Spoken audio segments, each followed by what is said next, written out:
Hello and namaste. Happy Wednesday. Thank you guys for tuning in. So as I begin to wait for people to show up, I wanted to tell you about what we're going to be talking about today. So today, and I want to give you some context on why we're going to be having this discussion. So I had a client yesterday, an introductory session with a client who said to me, I met this person and he is hiring for a position that I really, really, really want, but we met in a friendly context. And so I don't want to ask him about that job or to introduce me to, the person who could help me get that interview, because I don't want him to think that I'm taking advantage of him. And so there's this block, right, around asking for what we want and demanding what we want and really asserting our needs in the world, because we feel that it makes us not nice and it makes us not caring if we're being self-interested. And so I really want to break down that barrier today. So we're going to be talking about how to go from nice and caring, which is what many of us, especially those of us who struggle with our emotional well-being, often aspire to be. So how to go from that feeling of trying to be nice and caring all the time to really being assertive and compassionate all the time. And so they are different things, but one feels much more empowering, much more authentic, and one feels much more honest. And obviously that's the latter, the assertive and compassionate. So as you sign in and show up, whether you're watching this live or the replay, I would love for you to just put an emoji in the comments or a word in the comments on how you want to feel or what you want to learn and know by the end of this live stream. And so when we're talking about how to become a more assertive person, what is the emoji that comes up or expresses how you want to feel after this, or how you will feel once you learn how to be more assertive around your needs? Also put a comment or a word, anything that really gives me a sense of what you're looking to feel and how you think being assertive will help you and improve your life. So let's get into this. So first, I want to say that if you don't know already, I do have open spots in my one-on-one coaching. Hi, Adam. Nice to see you. Hey, Gianluca. Good to see you too. Thanks for signing on. I do have one-on-one coaching spots available right now. This will be the last few months that I do one-on-one coaching. After this, in the new year, I'm going to be doing only group coaching. So if you've been waiting for your opportunity to work with me one-on-one, get really personalized attention, now is that time. Go for it. So there's a link to the breakthrough session. I'll put it in the comments below, and you can simply click on that, book a breakthrough session. It's just $150, and we get really into your life, and we work on what are your challenges, what are your blocks, where do you want to go, and we create a solid roadmap for your journey going forward. So if that is something that you need, that's just the breakthrough session, of course. Sign up. It's going to absolutely change your life. Now let's get into it. So what, first of all, do I mean by being assertive? Well, I want to talk about being assertive as it's opposed to or counter to being passive. So let's talk a little bit about the symptoms of being a passive person. So a passive person is somebody who, I wrote down a list just so I can make sure I could touch on every point.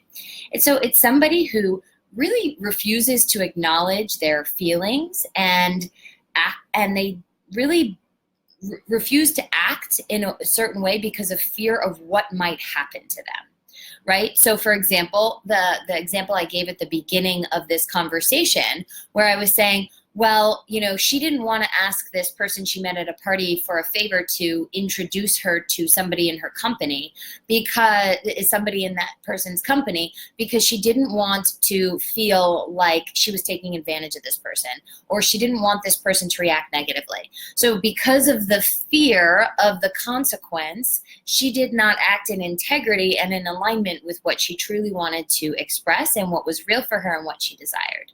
So this not being true in some way, not expressing our emotions or not asking for what we want because we're scared of the consequences of how we'll be perceived, that is the number one quality of passive people.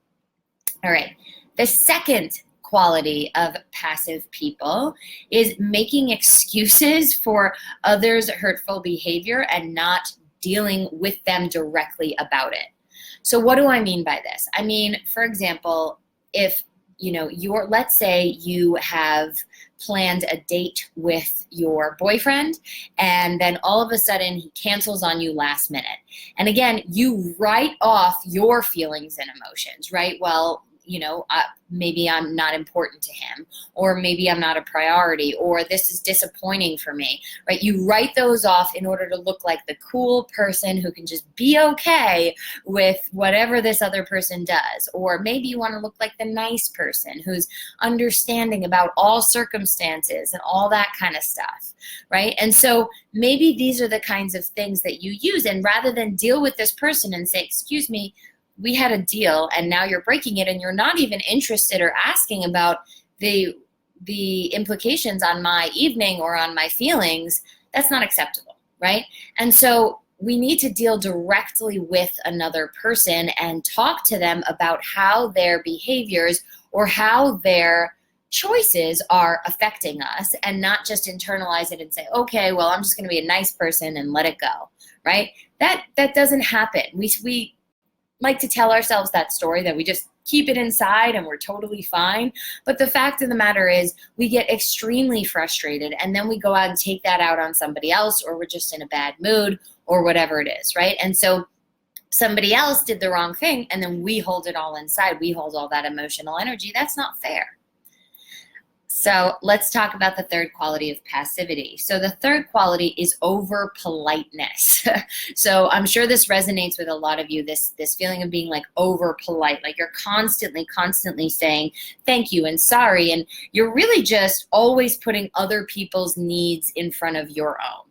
Right? It's self-sacrifice. It's this over-politeness. I'm sorry. I hope I didn't inconvenience you. I hope I didn't make you, trigger you to feel a certain way. I hope you didn't. There's this over-politeness where you're taking responsibility for other people's emotions and really just going out of your way to make sure you're babysitting how everybody else is feeling when you're not at all aware or taking care of how you're feeling.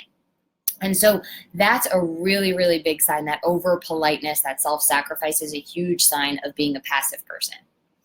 All right, next is overcommitment. So when you do something for too long without thanks or without proper retribution or without somebody really kind of giving back to you, right? Can you guys see Belle over there? He's like moving into the sun so that he can bask and for his afternoon nap. So that feeling of like overcommitting and saying yes to everything, even when you want to say no, right? That's the idea of being a passive person, is really just saying, okay, I guess I'll do this. I guess I'll do this. I guess I'll do this. And I'm giving, and I'm not receiving or balancing my own energy. Got it? Okay, next one is smoothing over a situation when you rather than really addressing the deep, dark feelings underneath it, right? So again, let's say you have an argument with your mother and you're like, well, she's just going to be this way. She's never going to change, so I'm just going to ignore it. No, you're not, first of all. That's ignoring it is your way of writing off that you're holding inside all of your feelings, but you're not actually ignoring it in any way, shape, or form. You're suppressing it. You're stuffing it deep down inside. And you know the next time you see her, you're not going to feel like, you're not going to look forward to that, right? And so when we're suppressing our feelings, we are absolutely being passive. Suppressing our feelings does not help us. Okay. Next, sign of being a passive person is not registering your recoil from bad like bad comments being said to you. So if somebody says something rude to you, you just swallowing your feelings, you not really responding to that, right? But just kind of saying like, okay, I guess I'll just keep it inside. I'm going to try not to care. I'm going to try not to. That's not being assertive. That's being incredibly passive. And again, you might have been taught that this means you're being kind or nice or strong, but that's bull. It takes a lot more strength to really address what's acceptable to you and who can talk to you in certain ways and how they're allowed to talk to you. It takes a lot more strength to do that than it does to shove things deep inside. So don't say you're being strong when you're being passive. That's a lie that you're telling yourself so you don't have to actually deal with the vulnerability of speaking your truth and setting boundaries on how people are allowed to talk to you.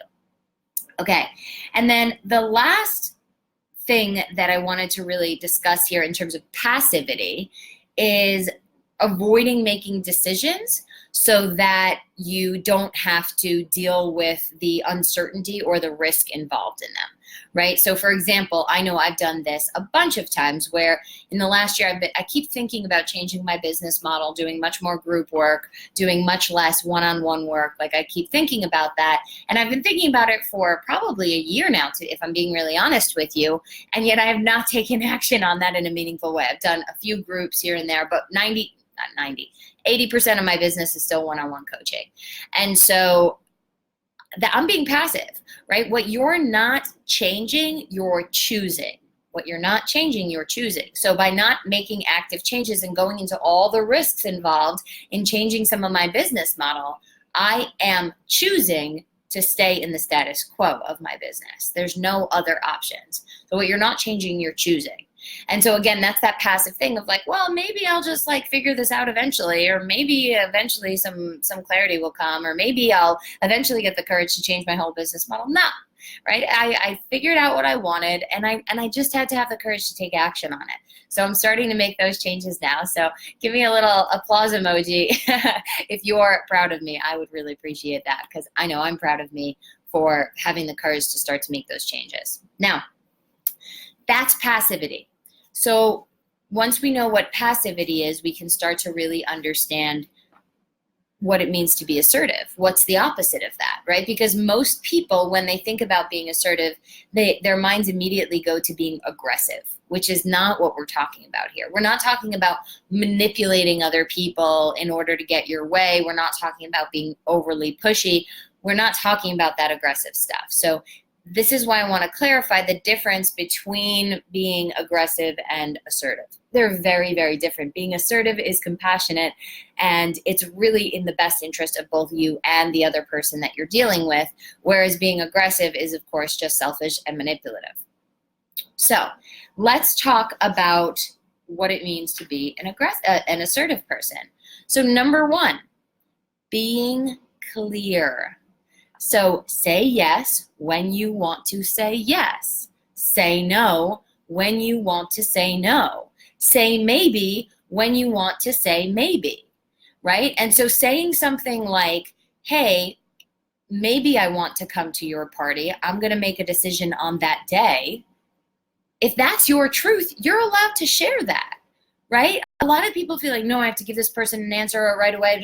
No, you don't, because then you're going to feel obligated to go if you said yes, or you might wake up that day if you said no and feel like, dang, I really wish I said yes to that party. I'm not allowed to change my mind, right? You have to be willing to say, well, my choice right now is maybe I'll come to your party. And if you require an RSVP in advance, then I'm probably going to say no, because I really kind of want to take these days as they're going, right? And if the other person pushes you back, you can simply say to them, hey, I understand. You can acknowledge their good intention. I understand you're probably trying to help me and get clarity for yourself, but I'm feeling really pushed right now, and I need to take some time to make this decision. Period, right? So you don't need to say yes if you really mean no, or say no if you really mean yes, or whatever, right? It's being honest and filled with integrity about what's real for you and what you genuinely want when you're responding to people is absolutely critical. Another thing in kind of this being clear is telling people that it's not acceptable for them to judge or blame you, right? Just being very clear about that. And so, for example, let's say that you are, working with a colleague on something and they say, well, because you came late, this whole project got screwed over. And I would say something like, excuse me, I'm willing to own my part, but there's many other factors that led to where this project is, that led to our inability to recover from me being a few minutes late, whatever it is, that I'm not going to receive all of that blame. I'm just not. You don't have the right to blame me all the time, right? Similarly, if you're somebody who wants to go to bed early and your partner wants to go to bed late and they're blaming you for not getting any quality time, excuse me, no, right? The most common way that people blame us or like to blame one another is by saying, you made me feel. You made me feel angry. You made me feel sad. You made me feel stressed. You made me feel bad about myself. You made me feel worthless. No, no, no, no, no, right? In this path of being assertive, we take responsibility for our own emotions. And so nobody can make you feel any way. That's a choice that you have to feel a certain way. And you can't make another person feel bad. So, for example, my friend had a volleyball game the other day, and she invited me to go attend. And so she said, "Hey, come attend. I'd love, I need some friends supporting me and all this kind of stuff." And honestly, I was just like not down, not interested. Didn't want to do that. Didn't think that would be a fun bonding experience for us.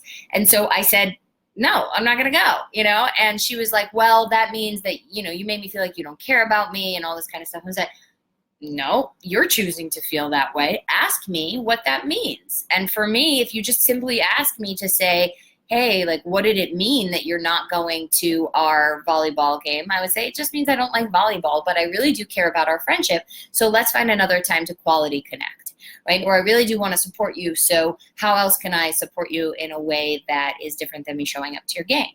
Right? So again, it's honest. I'm not being rude. I'm just being honest about what's real for me. Because what would have happened if I went to that game?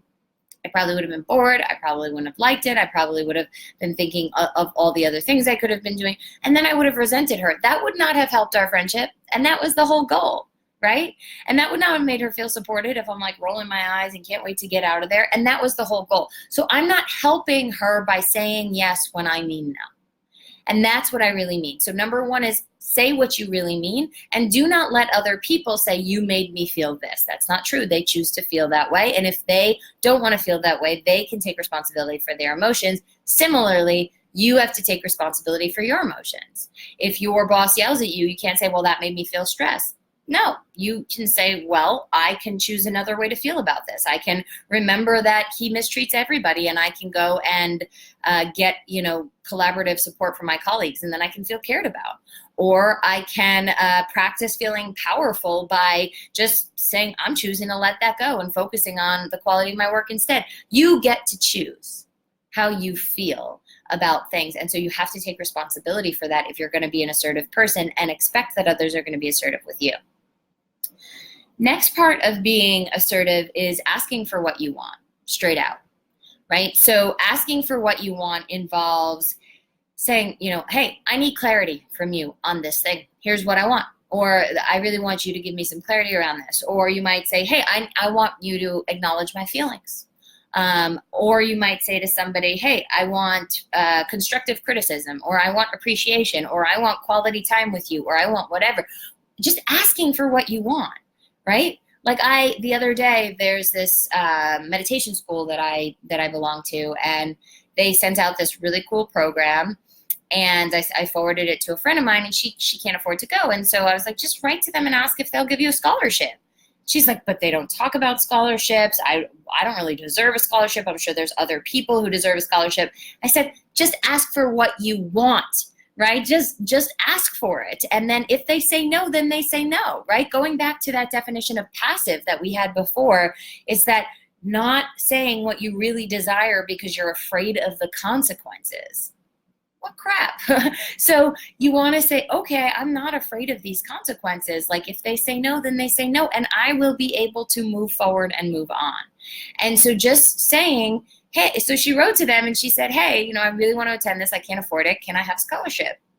And they gave it to her, and so thank goodness she asked, right? And had they said no, she would have been in the same, like in the same position that she would have been if she didn't ask. So you don't lose anything by stating what you want and what you care about. All right? Now, next thing is taking responsibility. So I already kind of touched on this, but what I want to really drive here is that if you're choosing to be an assertive person, to stand up for your needs, to stand up for your wants, to go ahead and put them out there, then you have to take responsibility of your own emotions, which means that if somebody says, no, you want my time and attention, no, you have to be okay with that, right? When you become an aggressive or a manipulative person is when you say, hey, give me this, or I won't love you anymore. I won't like you anymore. I'll torture you. I'll be mean to you. I'll be angry with you, right? But so, for example, one thing with my husband that I've done recently is like, hey, I need some time alone. Like, I need more space alone. We live in an apartment together. We work on a lot of things together, and it's great. It's fantastic. But of course, like, I just need more me time. And so 2 or 3 days in a row, it came in and interrupted my meditation or interrupted my yoga practice or like whatever. And I was going freaking nuts. And so I was like, I was like, here's what I want. I want time alone, a certain time every day to practice yoga and meditation without you coming and asking for me to help you, or without asking for advice about something, or without us talking about something or whatever. I just need that time alone. And I said, I said to him, if you say no, if you say I cannot give you that time alone, our house is too small or whatever it is, then I'm going to take care of my own needs and just go out of the house and find another place for me to do those things, right? So I'm taking responsibility for me getting my needs met, whether or not he decides to meet my request. Now, obviously, we'll grow in love, we'll grow in companionship, we'll grow in connection, we'll grow in understanding if we can work out a system that works for both of us. But I have to state my needs, and then he has to reciprocate with what's possible, he can do, he's willing to do. And then I take responsibility, not for manipulating him into saying yes, but for getting my needs met in whatever way calls to me, right? And so this is how we have to really consistently show up to our relationships, every single one, personal, professional, friend, right? Like, maybe you have some friends that ghost on you and appear every 3 months, and that bothers you. Say, hey, I need some consistency in this friendship. I need some reliability in this friendship, right? I would like us to talk at least once a month. And if they say, no, I'm not willing to accommodate that, doesn't mean you stop loving them, doesn't mean you stop being kind, but it means you say, okay, well, then I'm really going to adjust my expectations and how I show up in this friendship myself. Done, right? And so you're taking responsibility for getting your needs met, for owning your feelings, and for, of course, listening to and receiving the assertiveness of other people, right? So again, there's this thing that comes up a lot where people say like, oh, he asked me to go to a party even though he knows I hate like big social gatherings. And so I'm like, so why are you mad at him? He just asked you to go to the party because he wanted you to go with him. And she said, well, he knew it would make me feel anxious. He knew it would make me feel guilty if I didn't go. And I said, no, sorry, I'm not giving you a pass on that one.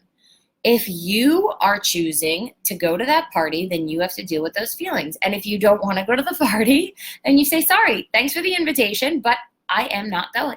No, it's not for me. And you don't have to feel guilty, and you don't have to feel anxious. You both stood up for what you wanted and made decisions accordingly. That's what it means to be an adult in a relationship.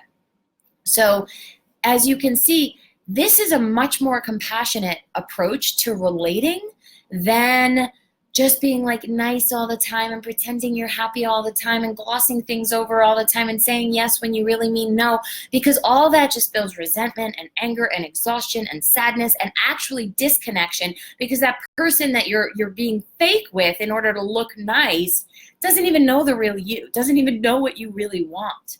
So how are you building relationships? How are you being nice if you're not even being you? It's not possible, right? So this way of owning your feelings, not saying anybody else is responsible for you getting your needs met, but making those requests all the damn time, that is both assertive and compassionate. So I hope that this answered some questions for you. I would love to have some conversation from you guys, some comments around what it means to be assertive for you and what kind of situations really bring up this struggle for you between being kind of nice and caring and passive and assertive and compassionate, and how you're striking those balances. So I'd love to hear from you. Comment below and let's continue this conversation after this live. Thank you guys so much for showing up. The link for the breakthrough session one-on-one with me, which will totally rock your world and give you so much clarity on your life, your emotions, your feelings, where to go, is going to be in the comments below. Check it out. I hope to work with you soon. Namaste.